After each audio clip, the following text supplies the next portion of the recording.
Okay, welcome everybody. Let me just get the thingy up. There we go. Let's see make sure the stream is working. Yep. Wait. Yes. Okay. Well, hello everybody. Welcome to I believe this is the third live stream for A-level history, as voted on by everybody in the poll that I did, I believe, last week, as voted on by people. This is going to be for Tudors, hence why we've got a picture of Elizabeth I. We're going to be covering two questions today in this stream. We're going to look at two specific Tudor questions. One of them is going to be related to the mid-Tudor crisis, and then the other one is going to be Henry VII. Okay? So we're going to be really jumping around to see what's what, and if you have any questions, not just relating to the specific exam questions we're looking at, but just relating to anything in general, if that's the case, if you've got any questions at all, then just let me know in the chat box. So just type it down in the chat box, and I'll answer it midstream. Okay. I'll try and keep as much interaction as possible.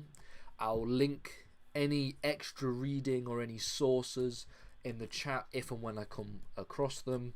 However, it's not like politics where I can link a news article or something about Henry VIII, but it's a little bit different. But at the same time, if there is any, I will link them in the chat.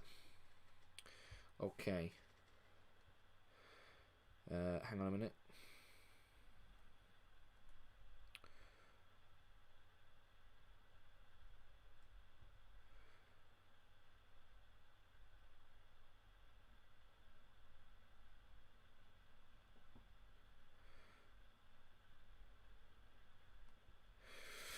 Okay, right, let's get on with the first question. I'm going to write the first question in the chat box and pin it so anybody that comes in can see what the first question is.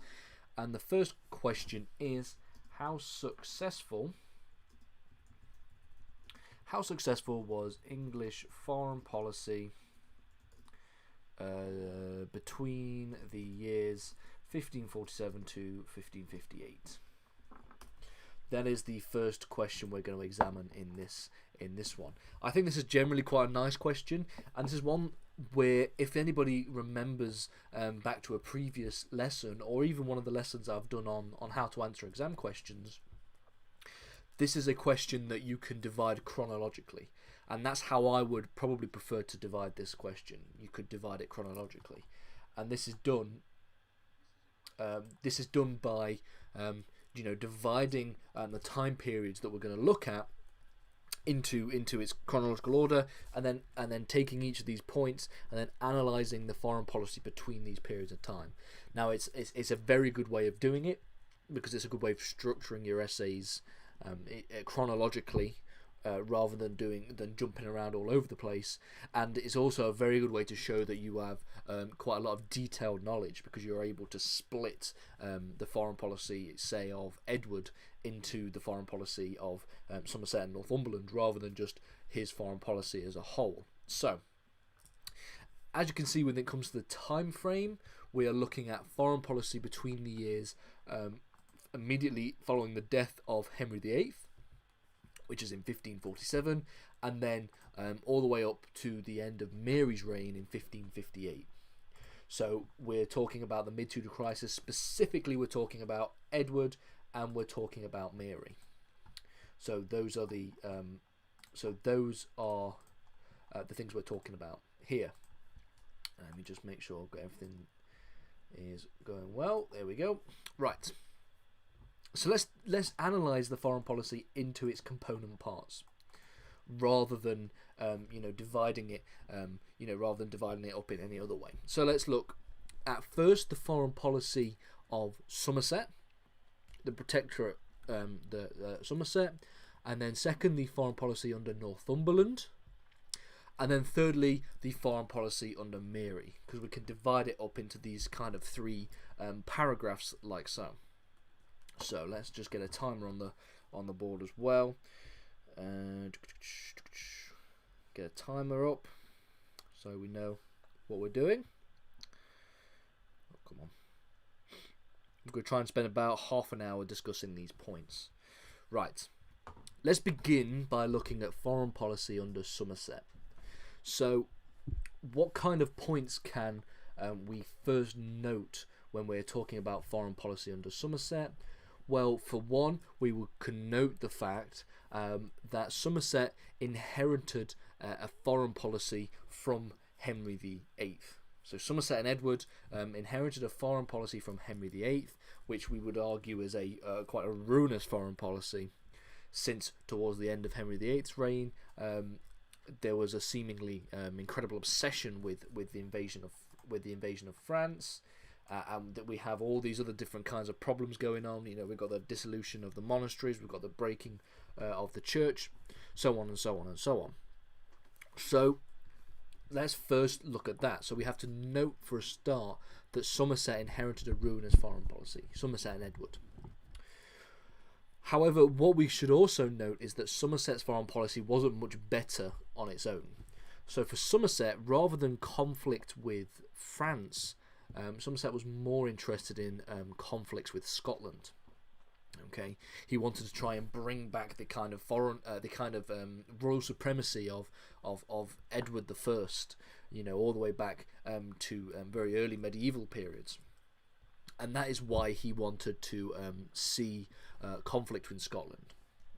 And you could make the argument that on the one hand, early on, his foreign policy when it comes to relationships with Scotland was actually quite successful, because you can talk about the fact that he defeated the English defeated the Scots at the Battle of Pinkie in 1547.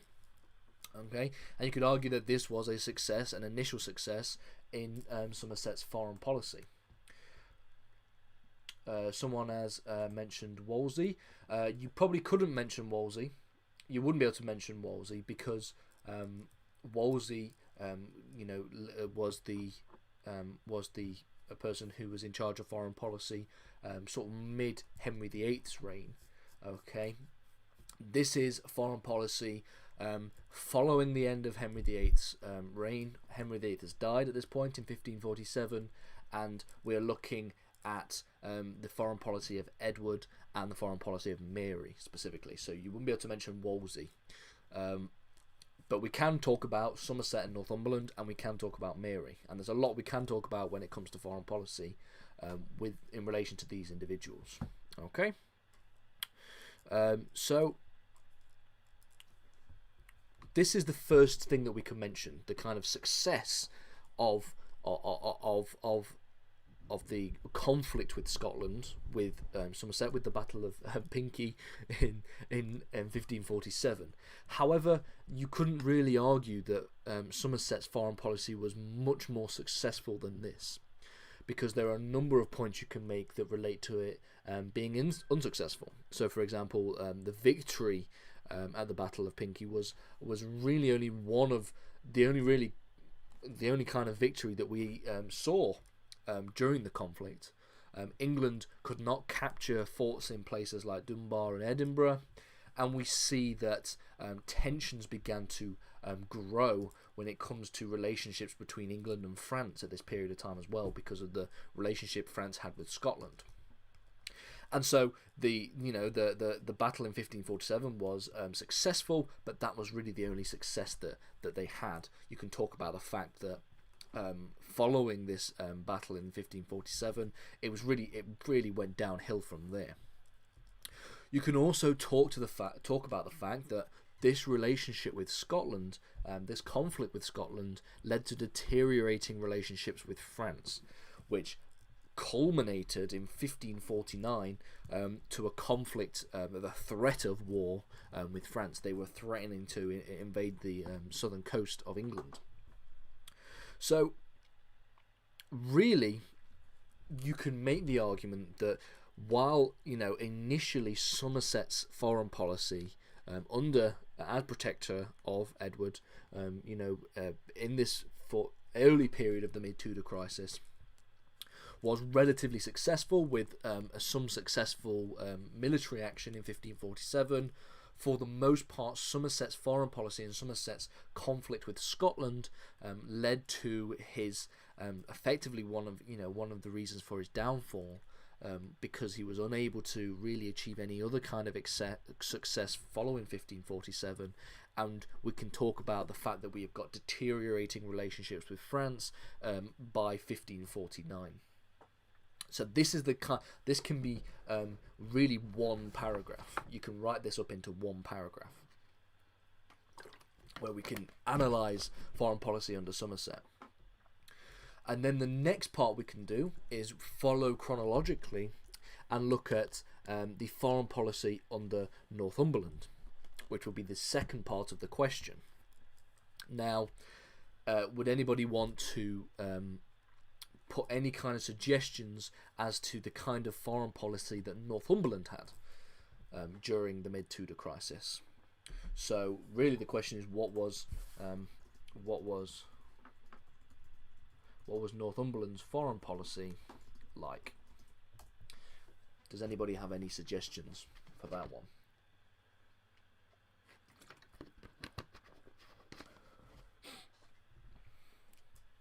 If not, we can look at a number of points.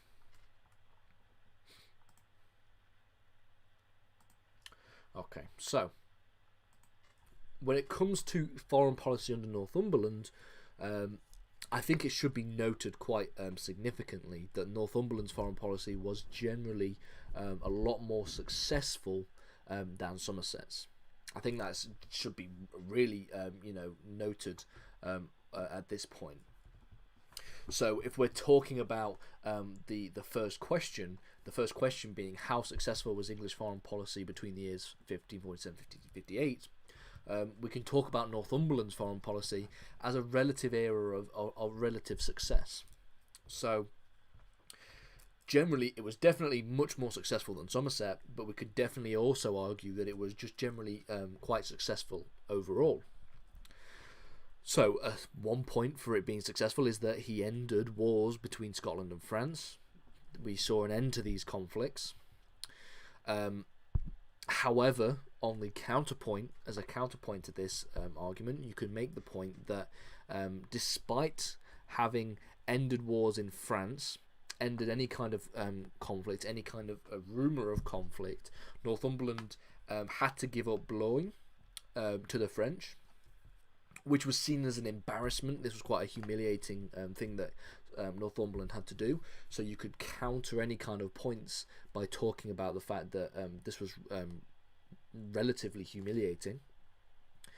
But then, in reality, despite the fact that the giving up of Boulogne was generally quite an embarrassment for English foreign policy, there were a number of reasons why it was a successful move. One of the main reasons being that the French were to offer up a substantial sum of £133,333, which even in today's money is a lot of money, but back then was a huge amount of money. Okay, and so the giving of Boulogne was actually relatively successful in that regard. And you could also talk about the fact that Boulogne was just generally costly for England anyway. Upkeep was generally a costly endeavour. Are there any other kind of points anybody would like to bring up? Because so far we've done is we've analysed 2 points that we could make, 2 paragraphs that we can make. Don't forget, we can look at this as a sort of chronological spectrum, not rather than talking about individual things. You could make you could structure this essay as 1 paragraph on relationship with Scotland, 1 paragraph on the relationship with France, and then maybe you could talk about 1 paragraph discussing the relationship between Mary and Philip of Spain and relationships with Spain. And you could write 3 paragraphs about it in that kind of way. However, for a question like this, I much prefer to structure it more chronologically. So we can talk 1 about the earlier periods under Northumberland and Somerset, under Somerset initially, and then we move on to Northumberland like we're doing here, and then we can look at Mary in the next bit. Are there any other points anybody would like to make about Edward's foreign policy?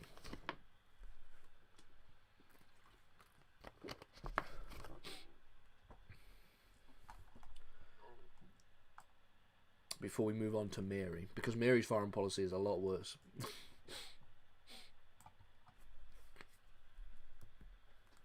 Okay, let's have a look at Mary's foreign policy. So, really, when we're talking about Mary's foreign policy, we should really just note that overall, Mary's foreign policy was very unsuccessful. There are a number of points that we can look to analyse its success. We can talk about a number of things. However, for the most part, Mary's foreign policy was very unsuccessful. Can anybody make any kind of comments on Mary's foreign policy? So what was Mary's foreign policy? Mary I's foreign policy like? Just put in the chat any suggestions, any kind of pieces of evidence, any arguments that you can make relating to Mary's foreign policy. And if there are none, we'll just go through them individually, because we can go back and forth. But I think on the whole, most of us would argue that it was generally unsuccessful. So Katie, you said, yes, she lost Calais. That's probably the main one that we're going to look at. That's the one we're going to look at last. Yeah, the loss of Calais was the most significant foreign policy blunder of Mary's reign. Let's begin by saying that on the whole, Mary's foreign policy was a failure. Okay, Mary's foreign policy was generally seen as a failure. So when we're putting this kind of evidence into the context of the question that we're doing, when we're talking about how successful the foreign policy was on the whole, and if we're talking about Mary, we should generally caution by talking about the fact that she was pretty much useless when it comes to foreign policy. One success, initially a success, or generally seen as a success, we could talk about the June of 1554 marriage to Philip II of Spain. Now, obviously, just as I was mentioning that, someone in the chat, her marriage to Philip, perhaps. Yes, exactly. So her marriage to Philip is a sort of double-edged sword. So we can talk about the fact that we have sort of a double-edged sword here. On the one hand, Philip of Spain marriage, this marriage linked together kind of the kind of dynasties of two different monarchs, and was relatively successful in doing so. On the other hand, Philip didn't really care about England very much at all. Restore papal supremacy. You could definitely argue exactly that we saw the restoration of the papacy when it comes to Mary, the restoration of Catholicism at a time when her dad had tried to split the churches. However, at the same time, you could also talk about the fact that we had a very anti-Spanish pope who came into power, and you would also argue that her restoration of the supremacy wasn't really as successful as is made out, because obviously we have the terrible reputation of the burning of heretics, but you also have the fact that her sister Elizabeth I's royal settlement didn't really follow on from Mary's legacy. It sort of almost reversed Mary's legacy to try and find some kind of middle ground. So on the one hand, you could make the argument that the marriage to Philip II of Spain in June 1950, I keep saying 19, in June 1554 was a success. However, you could talk about the fact that we've already mentioned that this marriage was, Philip didn't really care. The marriage didn't bear any kind of children, so it didn't receive any kind of restoration of the dynasty. We could also talk about the fact that the announcement of the marriage sparked the Wyatt, was one of the reasons for the Wyatt Rebellion in January 1554.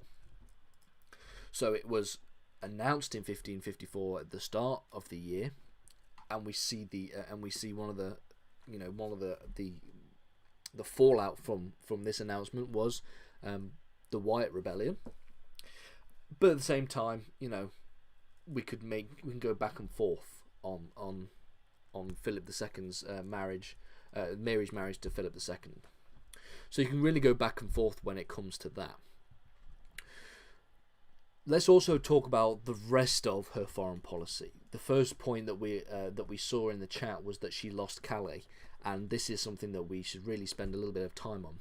So of course we have the April 1557 declaration of war against France. What happened was the French had landed in Scarborough, led by someone called Thomas Stafford.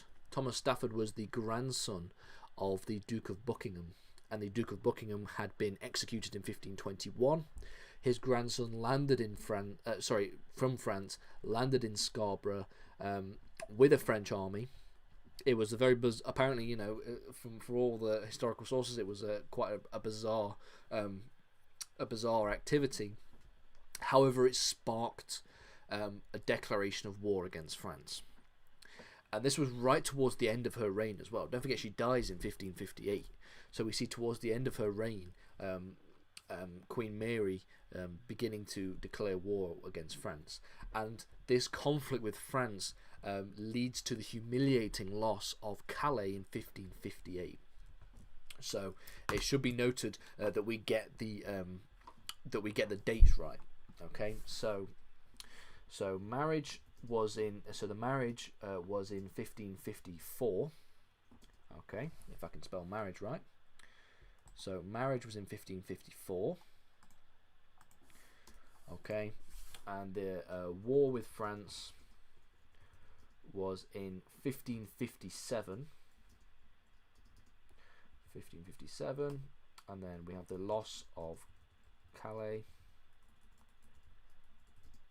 The loss of Calais was in 1558. So it wasn't a particularly successful foreign policy for Mary I. The only slight argument you could make was her marriage to Philip of Spain. I guess, you know, someone in the chat mentioned the restoration of the papal supremacy. You could probably make the argument you could technically make the argument that could be you could spin that as a positive if you wanted to, but on the other hand, you could argue that it really wasn't a successful restoration as as is made out. Are there any other points, any other questions, any other any other suggestions for this question? If there isn't, I'm just going to go back over all the points that we've made and talk about how we could structure this kind of essay. So let's just go back to the start. If there are any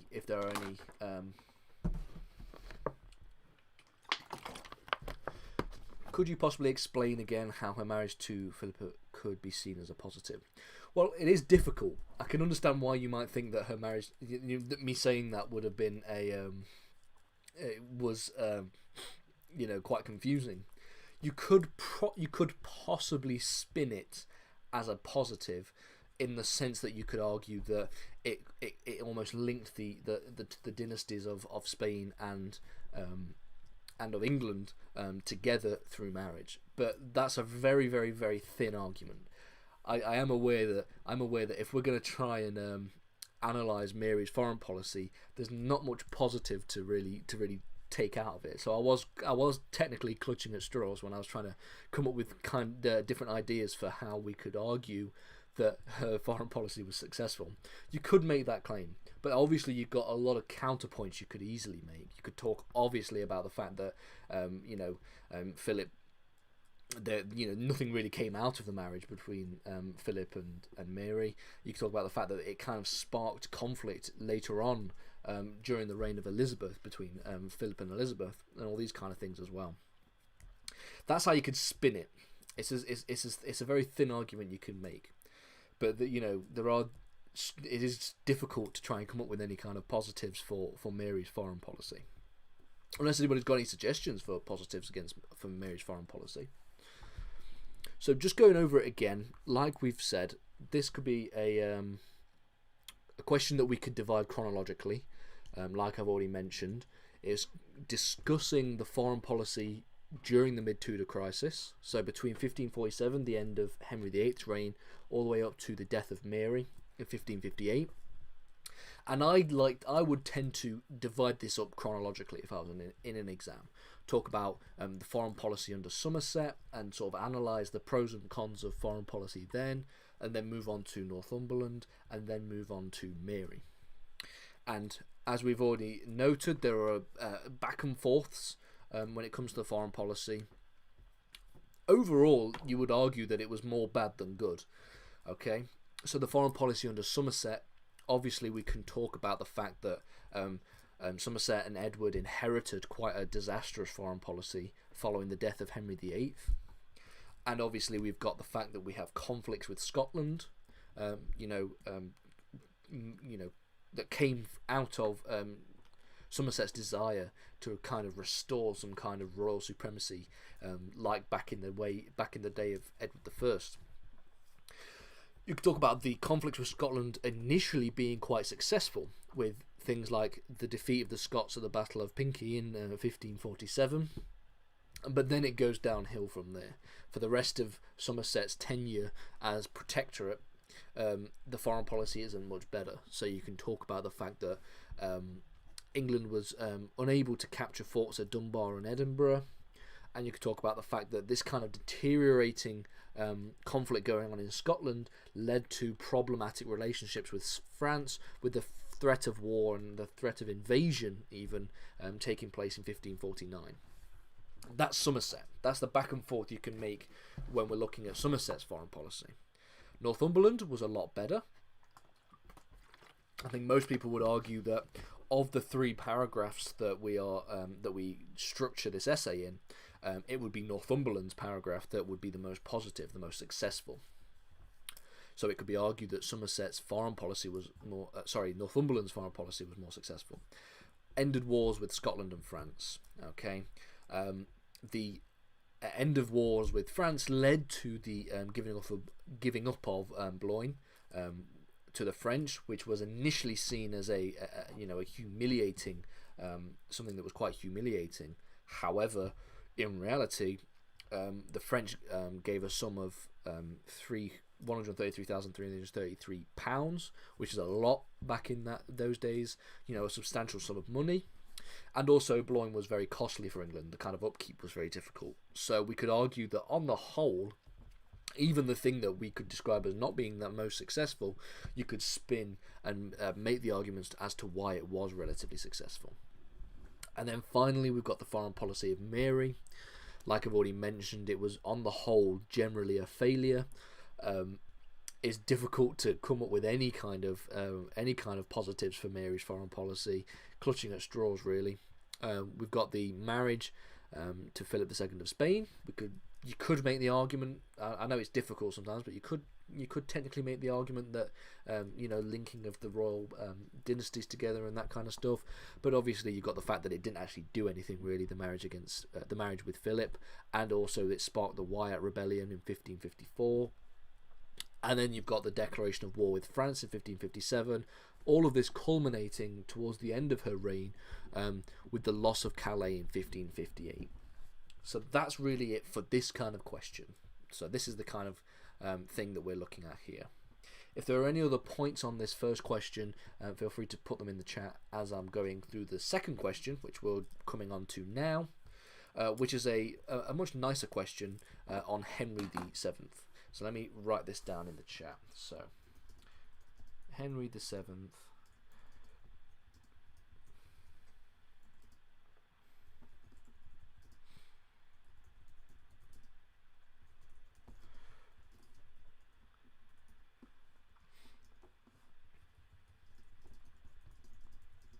So, Henry VII had successfully established monarchical authority by 1509, assessed the validity of this view. The reason why I think this is a nice question is, well, in general, Henry VII is one that people like the most. People love talking about Henry VII, but also the fact that it really does allow us to just talk about anything, really, for Henry VII. We can discuss all kinds of different things. So, like with most, what we're going to do is we're not going to argue, we're not going to structure this question chronologically like we did with the last question. We're going to just go back and forth on one side versus all the arguments on the other side. You probably could make you could do this chronologically. You could do a paragraph on Henry VII's successes and failures and his early establishment of his dynasty. You know, the early pretenders to the throne, the Battle of Stokefield, all these kind of things. At the Battle of Bosworth as well. You could then talk about the sort of middle of his reign, coming up into the 1500s, and then you could talk about the end of his reign. You know, 1500 to 1509.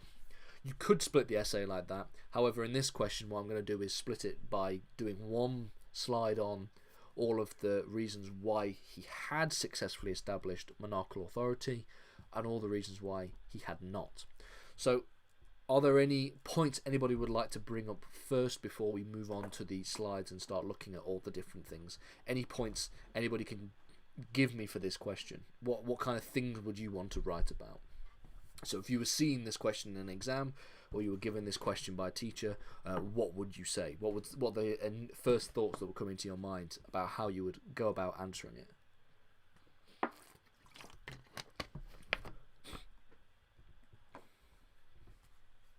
Just as I reset the clock, hang on. Back to half an hour. Give myself half an hour on this. If there are no points, we're going to go into them, and we'll go.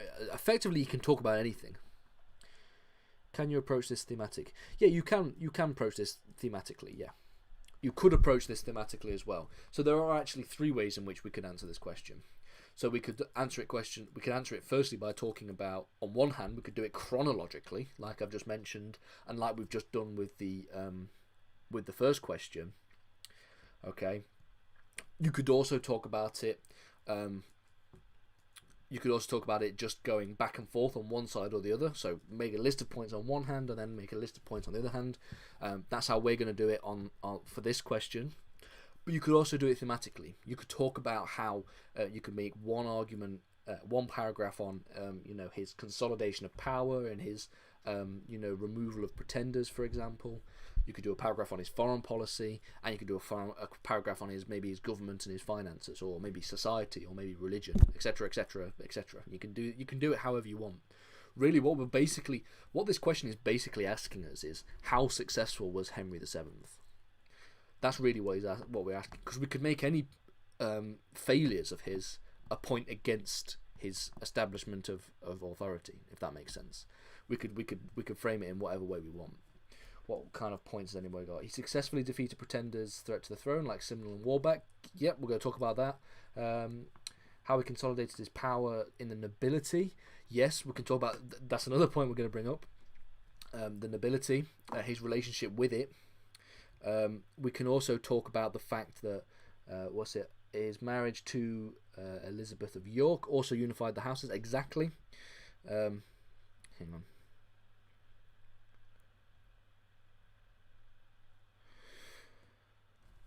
Okay, so these are all the different points that we can make. Easily make these points as well. So let's talk first on the one hand, he had successfully established authority. You could argue he never fully felt quite at ease, paranoia seen through amount of attainders he issued. Exactly. Okay, all of these points are brilliant points because these are all points that I've got. So I know that we're all on the right track. So let's look at the reasons why he had. So the first point you could make is quite a simple point, is that he had established his authority just by the virtue of the fact that his succession, he had a successful succession of Henry VIII as his king following the death in 1509. So obviously whatever he was doing was working. This is obviously a positive thing that he did.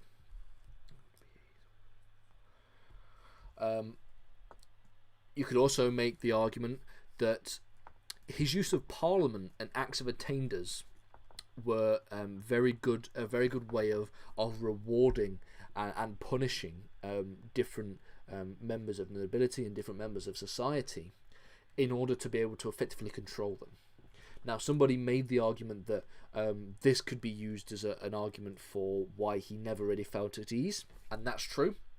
So you could use this piece of evidence here, and you can go back and forth on it. You could talk on the one hand, okay, that the Parliament and the Acts of Attainders were used to control his foreign policy and were successful at sorry, not his foreign policy, control people within his nobility, for example.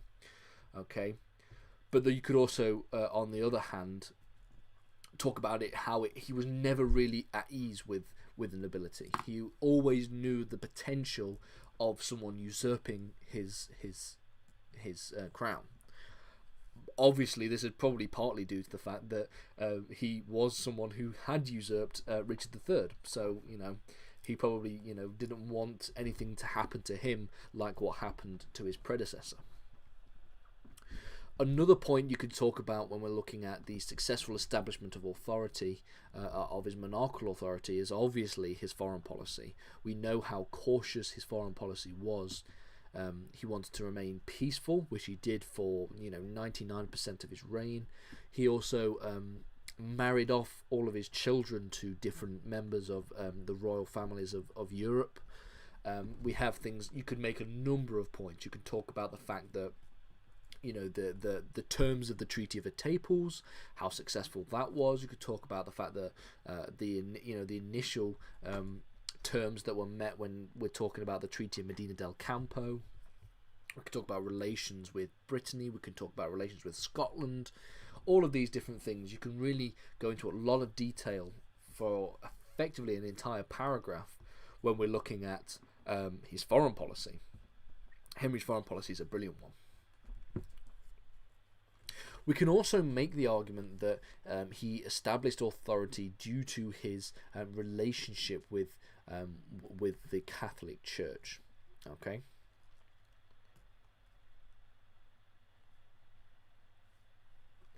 Okay, so one point we can talk about, again, like we mentioned, the Catholic Church. So the Church was really the key when it comes to the establishment of authority during this period. Okay. Because it was obviously seen that the powers of the king came from God, the divine right of kings, and obviously God, the authority of God, it is closely linked hand in hand with the idea of the authority of the church and religion. So the church, in establishing the authority of monarchy, was very important, and Henry did this obviously by crowned by the Archbishop of Canterbury. Okay, we also have people like Morton and Fox, who played very key roles as his advisors within council and within the court. Okay, so you could talk about the fact that he saw himself as as his power stemming from God, not through the popular opinion or whatever. You could also make the point that he deliberately chose to be coronated before he called his first parliament. This was a symbolic way of saying, my authority, my power, my authority as king comes from God, the divine right of kings. It doesn't come from parliament. So we see these little kind of tricks that heavily links Henry VII's reign to the religious authority that existed at the time, and so obviously therefore extending his monarchical authority. Okay. So, what points can we talk about when we're looking at ways in which he had not successfully established monarchical authority? What kind of evidence do people have?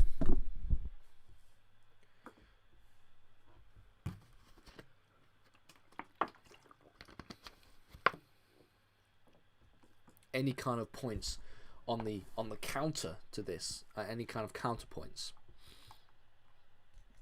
There are a few counterpoints. We can talk about a number of different things.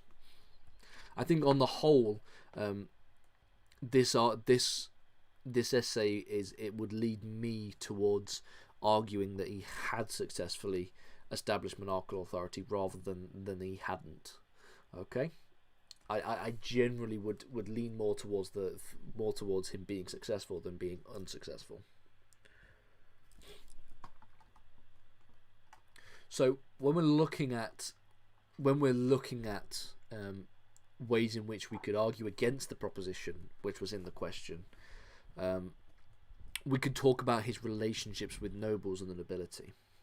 So we know already that Henry was very cautious of the nobility. He had only very few trusted advisors, people like the Earl of Oxford, for example. And he attempted to bypass the elites, okay, to try and prevent any kind of challenge from what he would, what were described as overmighty nobles. He used churchmen and laymen through his council, through the council learned in the law, and really was only partially successful in doing in this.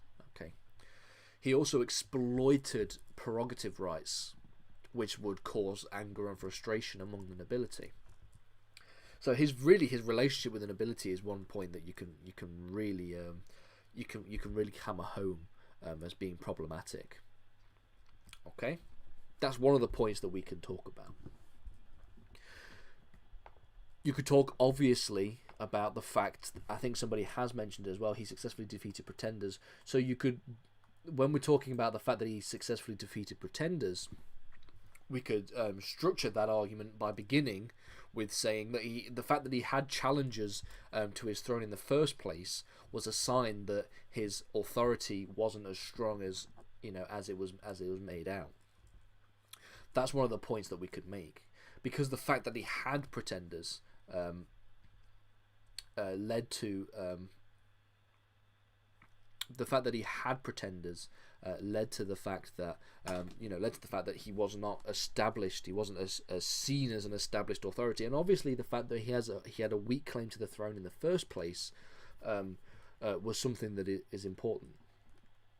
Okay, but then obviously on the other hand, as people have already mentioned in the comments, even though he had challenges to the throne, the fact that he was able to successfully defeat every single one of them. Don't forget there were quite a few. You've got the Staffords. Okay, you've got the Earl of Warwick. You've got Perkin Warbeck. You've got Lambert Simnel, and the Battle of Stokefield. All of these different things. He was successful in defeating all of them, which lends credence to the fact that he was established monarchical authority. He was able to establish his monarchical authority by defeating these people. So you could really go back and forth on this piece of evidence here. You could go on the one hand, the very fact that there were challengers to his throne in the first place, causes one to be concerned about whether or not he established the monarchy. But then you could go on the other hand and say, well, even though he had challengers through pretenders, he was still able to successfully defeat every single one. Perkin Warbeck also received support from foreign powers, so you could say the foreign powers... Exactly. So that's a very good point. So Perkin Warbeck and Lambert Simnel as well. So, Perkin Warbeck and Lambert Simnel, they both received, mainly from Margaret of Burgundy, they both received support from foreign powers. So Henry VII wasn't necessarily seen, his dynasty wasn't necessarily, at the start of his reign, his dynasty wasn't seen as, popular abroad. And the fact that he was able to withstand these kinds of challenges from abroad shows that, he had a strong claim, a strong monarchical authority. Okay? That's one of the points you could definitely make. Okay? They did not accept him as rightful king at all. You could obviously also talk about the Yorkish and the Cornwall rebellions during this period of time. These were obviously in a direct challenge to his taxation using extraordinary revenue from Parliament.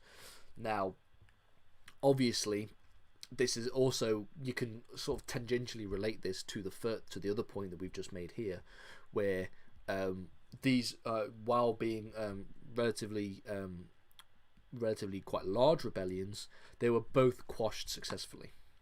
And you could also make the argument that these rebellions, while they were rebelling against the king, they were not dynastic in nature. So, dynastic in nature. And what I mean by dynastic in nature was they were challenging his decision to raise extraordinary revenue and to raise taxation for conflict in Brittany on the one hand. So, but they weren't against him as the rightful king and the rightful king of the throne. So you could argue, on the one hand, these rebellions show that there was social discontent during periods of Henry VII's reign. You would argue that, on the other hand, one, they were both quashed and they were both unsuccessful, and two, the very nature, the reason why they were rebelling wasn't necessarily because of his Henry VII as a king, as the rightful king, but they were rebelling against his decision to tax for economic reasons. So a great number of the peasants that were in these rebellions probably didn't really care who the monarch was. They just cared that they were taxing them. So you can make that argument. Unlike the pretenders, who were definitely making dynastic claims to the throne, they were definitely saying that he was not the rightful heir; he was a usurper. You make these points. You could also point to the fact that he didn't actually have a standing army at any point really during his reign, or at least towards the end of his reign. By 1509, there was not really a standing army, and really, this is a very important point. So, the military security of the crown wasn't very successful, even though his foreign policy was relatively peaceful. Okay. There was no standing army, and the king was generally just very dependent on the individual armies of nobles. Now, we have a problem with that, because as we've already mentioned up here, okay, he didn't really have the most positive relationship with the nobility anyway. So if he was mistrustful and cautious about the nobility, but at the same time he also was dependent on the army of nobles, then you can see where this becomes problematic, because he had no way of protecting himself against the nobility except through acts of attainder and bonds and recognizances and all these kind of different things. So this is a point that you could also make. And then the final point I want to talk about is that some people would argue that it wasn't really an establishment of authority, or it wasn't even necessarily Henry's authority that was established. It was more the work of people like Bray, and then especially Epsom and Dudley, who would use bullying tactics, who would use extraordinary revenue and taxation and bonds and recognizances to basically extract money out of the nobility, extract money out of people, and generally gave this sort of aura of negativity within the court. And obviously this was responded to with Henry VIII by executing Epsom and Dudley. So you could make the argument as well that definitely make the argument as well that Epsom and Dudley and Bray were the people that were really the ones who were able to secure Henry VII's monarchical authority. It wasn't necessarily Henry VII himself. So these are the points that we could talk about.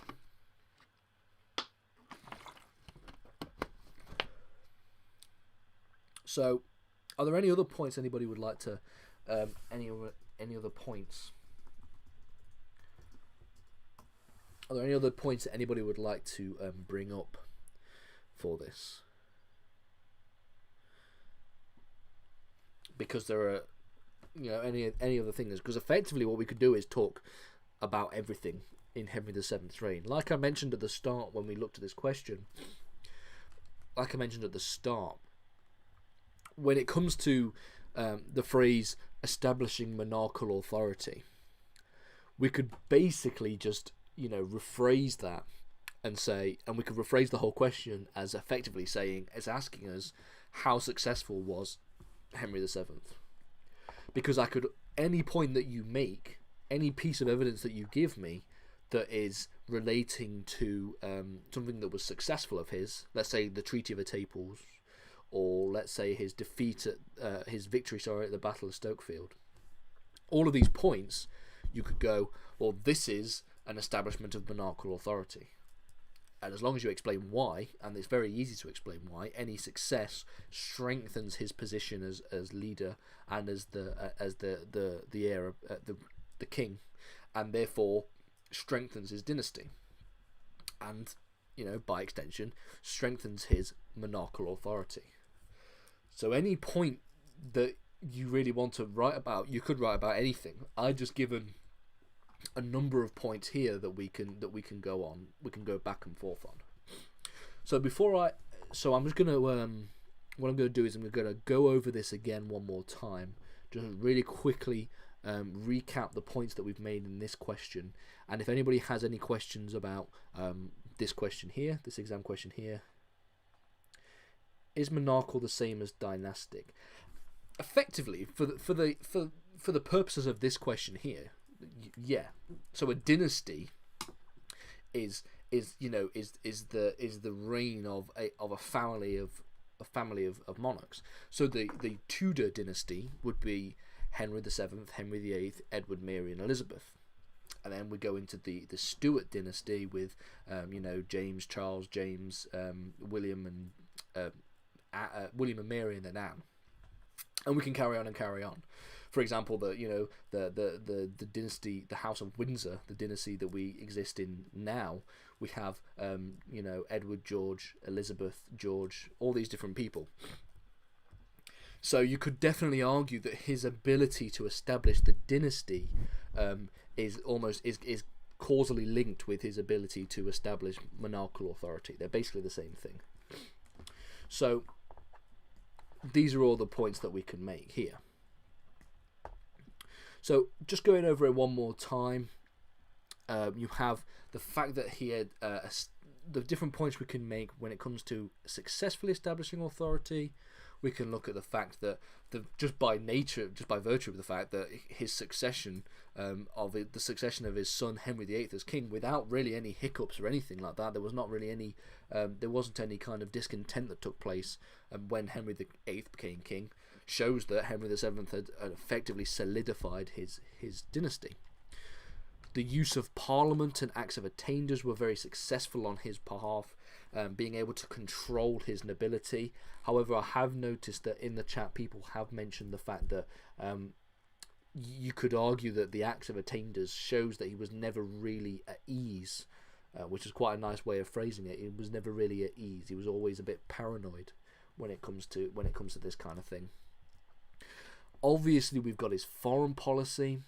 His foreign policy was, on the whole, very, very successful. You could make an entire paragraph about Henry VII's foreign policy, paying close attention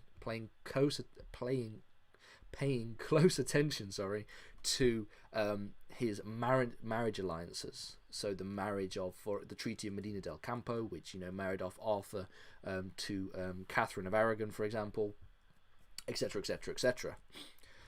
You could then obviously talk. I think this is one that I don't think many people picked up on, but his relationship with the Catholic Church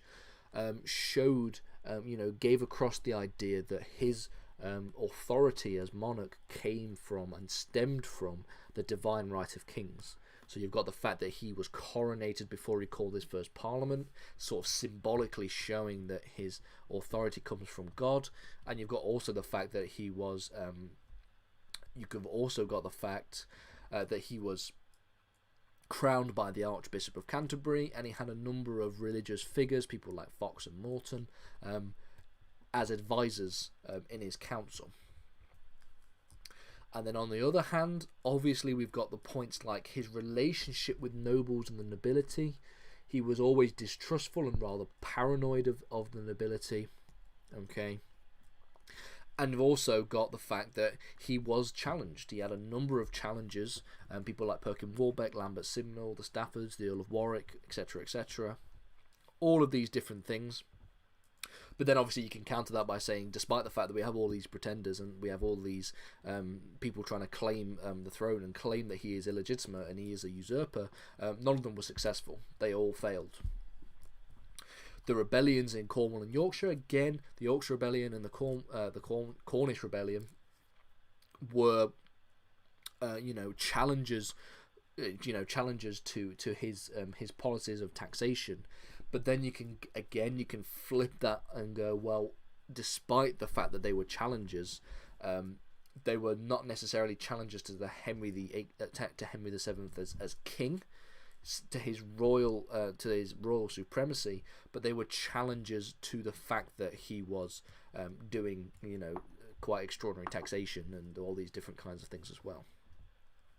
The lack of a standing army and his reliance on the nobility, lends credence to the fact that if he relied on his nobility to protect him in any kind of conflict situation, but he was also distrustful of his nobility, then we have a problem there, because it leaves him open to some kind of attack.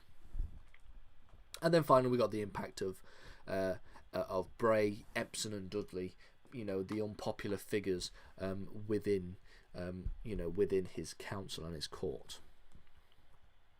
So that's really it for this stream. If anybody's got any questions, anybody's got any points you'd like to note, anything really at all, I'll stay around for a couple more minutes just to answer any questions, covering both of these questions, both these exam questions here. Okay, just before we finish up, because we are coming up to the hour. So, are there any questions?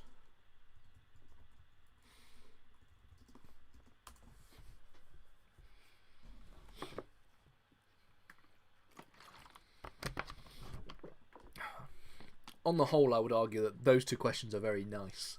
The foreign policy question was a very nice one. If I had an exam, I would be happy with both of these questions.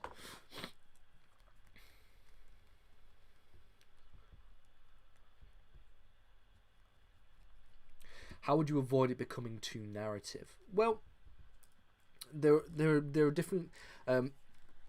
Generally speaking, if I was going to answer the question that we just went through, I would probably go for either a thematic response, like you've said, or go for a chronological structure. I probably wouldn't answer the question how I presented it here. I just wanted to present all the arguments on one hand and then all the arguments on the other hand. Okay, so in reality, thematic or chronological is probably the two best ways of going about it. So when we talk about thematic, you can do a section on his consolidation of power, and then a section on his foreign policy, and then a section on his society.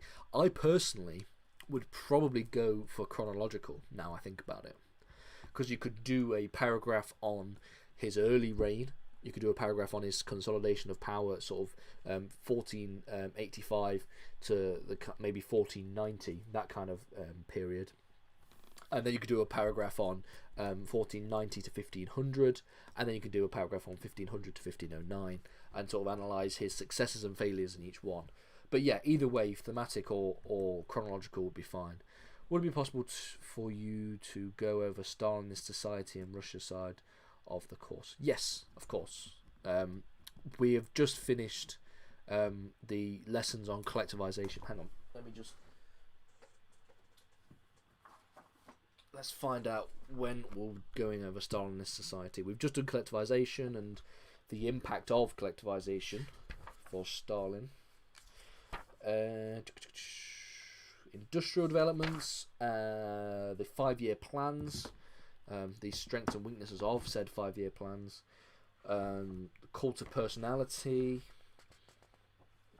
the economic condition of the Union. Yeah, we will definitely get on to society at some point as we do the videos. We do the video for the Russia videos are every Monday, as you probably know, and then we do. We try to get out a British Empire a British Empire lesson every Wednesday, but they're a lot more complicated, and we also do politics questions as well. But yeah, we definitely will do Starless Society. Any other questions anybody would like to raise before we finish?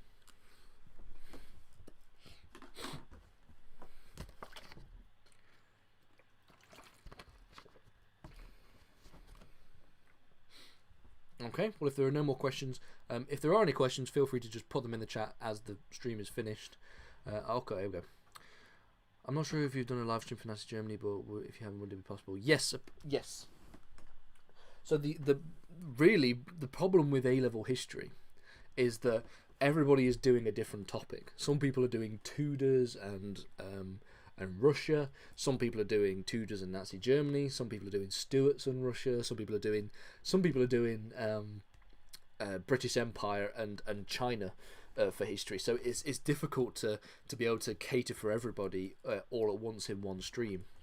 So what we do is we put polls up at the end of each stream to see what people want next, what people are going to be voting for. So we'll put a poll up at the end of this stream, and we will cycle through every single one, because once we have done say we've just done Tudors, we won't put Tudors into the poll this week. We'll just put in Nazi Germany and maybe a couple of others and see which one's which. But we will get round to every single topic eventually at some point. Nazi Germany will be, either the next week or the week after, without a doubt. Okay, well, thank you everyone for coming. Just on time. Thank you everyone for coming. See everyone next week.